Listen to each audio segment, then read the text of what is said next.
So I took an old Mac Pro that I had lying around and stripped it down until I had almost every piece removed. I drilled and cleaned a hole in the door that I took from an old G3 Power Mac.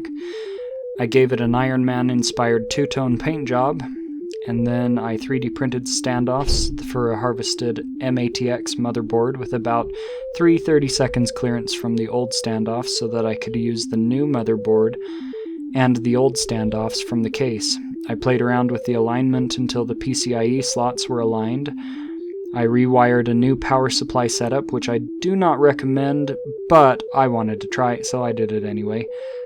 I got it to the point that I thought it was probably going to be running and turned it on. I put a Linux web server on the computer and called it the IronMac Pro.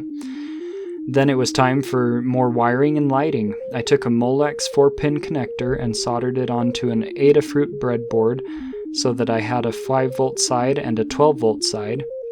I wired this up to an Arduino to control LED strip,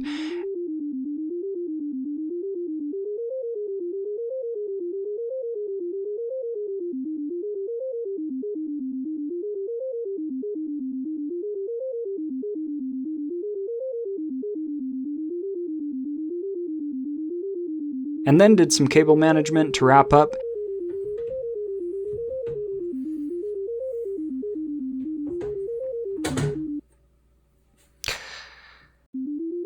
Thank you everyone for watching. This was an amazing experience doing this and getting it up and running.